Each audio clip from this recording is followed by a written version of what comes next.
Bonjour à tous et bienvenue sur cette nouvelle vidéo. Cette semaine, nous célébrons Pessah, la Pâque, sur le week-end du 15 avril 2022 au soir, et célébrerons donc la fête des prémices le 17 au matin. Pour ceux pouvant être un peu perdus avec les fêtes dont je suis en train de parler, vous pouvez vous rendre sur la série de vidéos intitulée De Pessah à Sukkot, afin d'en apprendre un peu plus. Cette fois-ci, nous allons regarder ce que la parole peut nous apprendre sur la Pâque de Rahab. Un titre un brin mystérieux, mais nous allons voir ce que la pensée écrite au début du Shabbat dernier, et que je vais reprendre donc ici, de façon plus développée, nous apprend sur notre Créateur, la Pâque, mais aussi sur le Messie. Nous allons donc regarder ensemble à une femme importante de la parole qui me semble être l'encouragement aux disciples des nations. L'histoire de Ruth est un parallèle, mais elle parle aussi prophétiquement sur un plan différent et nous aborderons cela dans une autre vidéo si l'Éternel le permet. Nous allons donc regarder ici à une histoire qui me semble imbriquée pleinement dans la Pâque pour plusieurs raisons que nous allons aborder. Commençons par le commencement. Cette histoire sera principalement selon le point de vue de Rahab, point de vue qui est celui des nations face à Israël pour une grande partie de cette analyse, tout en regardant un certain passage concernant Am Israël, le peuple d'Israël. Je vous encourage ici à faire une pause afin d'aller lire le texte de Josué 2 en son entier, car nous n'aborderons que des passages afin de garder une certaine lisibilité et ne pas rallonger la méditation. Josué chapitre 2, versets 17 à 19. Ces hommes lui dirent : « Voici de quelle manière nous nous acquitterons du serment que tu nous as fait faire. À notre entrée dans le pays, attache ce cordon de fil rouge à la fenêtre par laquelle tu nous fais descendre, et rassemble avec toi dans la maison ton père, ta mère, tes frères et toute ta famille. Si l'un d'eux passe la porte de ta maison pour aller dehors, son sang retombera sur sa tête, et nous en serons innocents. En revanche, si l'on porte la main contre l'un de ceux qui seront avec toi dans la maison, quel qu'il soit, son sang retombera sur notre tête. » Ce passage est un parallèle direct avec la première Pâque. Nous y retrouverons la couleur du sang par le cordon qui nous lie aussi à la fête de Yom Kippour, avec le cordon écarlate, mais en ce temps-là, c'est bien le rouge du sang de l'agneau visible qui est notre repère. Ce qui nous surprend le plus, c'est la non-attente de Rahab pour accrocher ce cordon avec tout le risque que cela inclut, en plus d'avoir déjà protégé les espions ennemis dans sa ville, sa nation. Nous pouvons voir une sorte d'arche, car la maison de Rahab devient ici le seul lieu dans lequel être sauvé, alors que le jugement s'abattra sur Jéricho, sur les Cananéens qui tuaient leurs enfants en les immolant à des divinités qui ne répondaient ni ne parlaient. Israël devient donc le déluge de Dieu, la main de Dieu sur la terre, mais sur certaines nations seulement, comme nous pouvons le lire en Exode chapitre 34, versets 10 à 17, ou en Deutéronome chapitre 12, versets 29 à 31. Deutéronome chapitre 12, versets 29 à 31. Lorsque l'Éternel ton Dieu aura exterminé les nations que tu vas chasser devant toi, lorsque tu les auras chassées et que tu te seras établi dans leur pays, garde-toi de te laisser prendre au piège en les imitant, après qu'elles auront été détruites devant toi. Garde-toi de t'informer de leur Dieu et de dire : comment ces nations savaient-elles leur Dieu ? Moi aussi je veux faire de même. Tu n'agiras pas ainsi à l'égard de l'Éternel ton Dieu, car elles servaient leur Dieu en faisant toutes les abominations qui sont odieuses à l'Éternel. Et même, elles brûlaient au feu leurs fils et leurs filles en l'honneur de leur Dieu. Reprenons ici le cours de notre analyse par rapport à la Pâque. Exode, chapitre 12, versets 21 à 23. Moïse appela tous les anciens d'Israël et leur dit : Allez prendre du bétail pour vos familles et immoler la Pâque. Vous prendrez ensuite un bouquet d'hysope, vous le tremperez dans le sang qui sera dans le bassin, et vous toucherez le linteau et les 2 poteaux de la porte avec le sang qui sera dans le bassin. Nul de vous ne sortira de sa maison jusqu'au matin. Quand l'Éternel passera pour frapper l'Égypte et verra le sang sur le linteau et sur les 2 poteaux, l'Éternel passera par-dessus la porte, et il ne permettra pas aux destructeurs d'entrer dans vos maisons pour frapper. Si nous regardons l'histoire de Rahab, il devient donc évident que Dieu ne change pas de méthode pour sauver. Cela passe par son plan, sa volonté. Israël devient cette fois l'eau du jugement, le destructeur venant apporter le jugement de Dieu, et cela dans les limites que Dieu a données à Israël, comme nous l'avons lu. C'est-à-dire les nations qui vivaient dans la terre de Canaan uniquement, car leur péché était arrivé à son comble, et Dieu savait que ces nations ne reviendraient pas de leur voie. Rahab va donc devoir vivre une Pâque, afin de pouvoir trouver la vie avec ce Dieu qu'elle découvre et dont elle a entendu parler, et qu'elle craint, contrairement à ceux de sa nation, car elle se tourne vers lui. Josué, chapitre 2, versets 9 à 13. L'Éternel, je le sais, vous a donné ce pays. La terreur que vous inspirez nous a saisis, et tous les habitants du pays tremblent devant vous. Car nous avons appris comment, à votre sortie d'Égypte, l'Éternel a mis à sec devant vous les eaux de la mer Rouge, et comment vous avez traité les 2 rois des Amoréens au-delà du Jourdain, Sion et Og, que vous avez dévoués par interdit. Nous l'avons appris, et nous avons perdu courage, et tous nos esprits sont abattus à votre aspect. Car c'est l'Éternel, votre Dieu, qui est Dieu en haut dans les cieux et en bas sur la terre. Et maintenant, je vous prie, jurez-moi par l'Éternel que vous aurez pour la maison de mon Père la même bonté que j'ai eue pour vous. Donnez-moi l'assurance que vous laisserez vivre mon Père, ma mère, mes frères et sœurs, et tous ceux qui leur appartiennent, et que vous nous sauverez de la mort. Rahab déclare que tous sont appris, même elle, la prostituée au plus bas de la société, et que tous ont perdu courage. Mais elle est la seule qui pense à revenir de ses voies et tente de sauver sa famille. Cela devrait nous servir d'appel pour nous qui sommes arrivés à la fin des temps et pour qui cette histoire est laissée en témoignage. Car oui, l'histoire peut permettre de voir Pessah, Yom Kippour et le jugement de la fin que nous aborderons dans un prochain point. Rahab se retrouve donc ici en attente jusqu'au chapitre 6. Mais ces chapitres intermédiaires vont nous permettre de voir le lien avec la Pâque, la fin des temps pour les nations, et le plan du salut de Dieu. Car Israël, en effet, ne reste pas en attente, bien au contraire. Il y a le passage du Jourdain à sec, comme une certaine mer Rouge, avant l'entrée dans la terre promise. Le Seigneur donne cette traversée à une nouvelle génération pour 2 raisons qui nous sont expliquées en Josué chapitre 5. Josué chapitre 5, versets 2 à 8. En ce temps-là, l'Éternel dit à Josué : Fais-toi des couteaux de pierre et circoncis de nouveau les enfants d'Israël, une seconde fois. Josué se fit des couteaux de pierre et il circoncit les enfants d'Israël sur la colline d'Aralot. Voici la raison pour laquelle Josué les circoncit. Tout le peuple sorti d'Égypte, les mâles, tous les hommes de guerre, étaient morts dans le désert, pendant la route, après leur sortie d'Égypte. Tout ce peuple sorti d'Égypte était circoncis, mais tout le peuple né dans le désert, pendant la route, après la sortie d'Égypte, n'avait point été circoncis.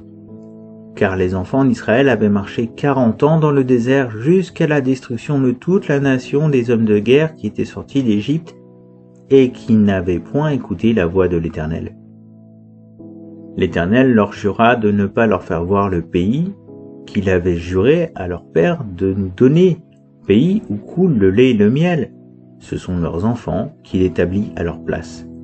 Et Josué les circoncit, car ils étaient incirconcis, parce qu'on ne les avait point circoncis pendant la route. Lorsqu'on eut achevé de circoncire toute la nation, ils restèrent à leur place dans le camp jusqu'à leur guérison. Ce premier point nous rappelle que ceux qui passent ainsi le Jourdain doivent être circoncis, comme devaient l'être les fils de Moïse, ce que nous pouvons lire en Exode chapitre 4, versets 24 à 26, pour accéder à la terre qui est donnée à ceux faisant partie de l'alliance avec le Créateur. Mais ce point est aussi complété en Josué chapitre 5, verset 9. L'Éternel dit à Josué, « Aujourd'hui, j'ai roulé de dessus vous l'opprobre de l'Égypte. » J'ai roulé de dessus vous l'opprobre de l'Égypte. C'est exactement ce que représente la sortie d'Égypte, de la génération qui a péri dans sa révolte contre l'Éternel, mais qui avait assisté au fléau et à ses miracles. Le verset 10 de ce même chapitre ajoute « Les enfants d'Israël campèrent à Gilgal, et ils célébrèrent la Pâque le 14e jour du mois, sur le soir, dans les plaines de Jéricho. » La main de Dieu est présente pour faire du bien à ceux qui le suivent et écoutent ses directives afin de trouver la vie selon toute l'œuvre qu'il a faite. Mais l'Éternel ne se tient jamais loin de son peuple, et la fin du chapitre 5 nous le prouve par cette rencontre entre Josué et l'ange de l'Éternel. N'est-ce pas là encore une image de la Pâque, qui est de ramener le peuple sauvé à la rencontre de son Sauveur et Rédempteur? Celui qui a porté au loin l'opprobre d'Égypte en effaçant les ordonnances qui nous étaient contraires. Mais ces images ne sont que pour Israël, me répondrez-vous, car ces passages ne parlent que d'Israël. Je répondrai simplement Rahab. Mais nous n'allons pas tarder à y revenir. Josué chapitre 6, versets 2 à 5. L'Éternel dit à Josué, « Vois, je livre entre tes mains Jéricho et son roi, ses vaillants soldats. Faites le tour de la ville, vous tous les hommes de guerre, faites une fois le tour de la ville. Tu feras ainsi pendant 6 jours. 7 sacrificateurs porteront devant l'arche 7 trompettes retentissantes. Le 7e jour, vous ferez 7 fois le tour de la ville, et les sacrificateurs sonneront des trompettes. Quand ils sonneront de la corne retentissante, quand vous entendrez le son de la trompette, tout le peuple poussera de grands cris. Alors la muraille de la ville s'écroulera et le peuple montera, chacun devant soi. » En regardant à ce passage, nous pouvons voir comme une annonce prophétique de la fin des temps, où les 7 sacrificateurs représentent les 7 sceaux, les 7 porteurs de trompettes, les 7 trompettes, et les 7 tours autour de la ville de Jéricho sont comme les 7 coupes de la colère. Le lien avec les 7 jours de la création, les 7 fêtes de l'Éternel et sa patience sont ici aussi cachés, comme peut le sous-entendre le verset suivant. Josué, chapitre 6, verset 1. Jéricho était fermé et barricadé devant les enfants d'Israël. Personne ne sortait et personne n'entrait. Personne n'entre et personne ne sort. Nous avons beau avoir peur, mourir d'effroi, comprendre, mais nous refusons de plier.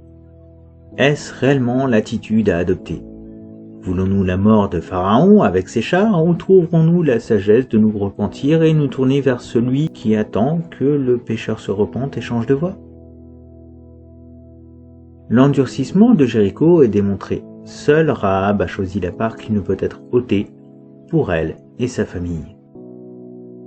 Pour les autres, Yeshua, Jésus leur rappellera, il leur sera même ôté ce qu'ils ont, même à celui qui n'a rien. Matthieu, chapitre 25, verset 29. Regardons en Ésaïe au chapitre 22, versets 9 à 13. Vous regardez les brèches nombreuses faites à la ville de David, et vous retenez les eaux de l'étang inférieur. Vous comptez les maisons de Jérusalem, et vous les abattez pour fortifier la muraille. Vous faites un réservoir entre les 2 murs pour les eaux de l'ancien étang. Mais vous ne regardez pas vers celui qui a voulu ces choses. vous ne voyez pas celui qui les a préparés de loin. Le Seigneur, l'Éternel des armées, vous appelle en ce jour à pleurer et à vous frapper la poitrine, à vous raser la tête et à ceindre le sac. Et voici de la gaieté et de la joie, on égorge des bœufs et l'on tue des brebis, on mange de la viande et on boit du vin. Mangeons et buvons, car demain nous mourrons. L'Éternel des armées me l'a révélé. Non, ce crime ne vous sera point pardonné, que vous ne soyez morts, dit le Seigneur, l'Éternel des armées. Ce passage nous rappelle que dans le cœur de chaque homme, femme et enfant, que cela soit en Israël ou dans les nations, se terre le péché, se terre l'affront à l'Éternel. Je mets ce parallèle avec Jéricho car le fait que la ville soit fermée, que personne n'en sorte ou n'y entre, démontre que malgré la peur et l'effroi, la connaissance de la destruction prochaine, le ressenti de la patience de l'Éternel qui désire que tous les hommes parviennent à la connaissance et au salut, nous pouvons parfois nous terrer dans nos positions, croyant être assurés par elle. Mais la foi nous demande de croire en l'inconnu, l'invisible, de vivre notre Pâques dans l'expérience avec notre Rédempteur. Parfois, cela peut prendre du temps. Faisons donc ici un point concernant l'attente de Rahab enfermée dans la ville, surveillée par ses voisins, attendant l'arrivée de ce peuple qui lui a promis que leur Dieu permettra qu'elle soit sauvée de la fin du jugement de Jéricho, qui représente ici les nations contre Dieu, l'Égypte. Comptons donc ensemble. Je vous renverrai aux différents versets correspondant aux durées dont nous disposons. Il y a 3 jours avant le passage du Jourdain, ce que nous pouvons lire en Josué chapitre 2 versets 22 à 23. Il y a le jour du passage du Jourdain, cité en Josué chapitre 3 verset 17 et chapitre 4 verset 19. Avec le jour de la circoncision, que nous trouverons en Josué chapitre 5 versets 2 à 3, et le temps de la guérison, Josué chapitre 5 verset 8, qui font eux aussi 3 jours. Nous pouvons rajouter la fête de Pessah, fêtée par le camp d'Israël, que nous trouvons en Josué chapitre 5 verset 11, et les 7 jours pour la tombée de Jéricho, pendant lesquels le peuple passait chaque jour devant Jéricho, sans parler jusqu'au dernier jour, comme nous le confirme Josué, chapitre 6, versets 2 à 5. Certains d'entre nous se remémorent facilement ce qui va survenir le jour de la destruction de Jéricho. Mais un fait important prend ici une place qui démontre le miracle du sauvetage de Rahab. Josué, chapitre 2, verset 15. Elle les fit descendre avec une corde par la fenêtre, car la maison qu'elle habitait était sur la muraille de la ville. Rahab habite sur la muraille de la ville. Comprenons-nous que cette femme et sa famille ont attendu pendant 7 jours avant de voir le peuple d'Israël se mettre en route et tourner autour de la ville? Que pendant les 7 jours suivants, elle a dû se dire « c'est aujourd'hui » et les voir repartir après avoir tourné autour de la ville?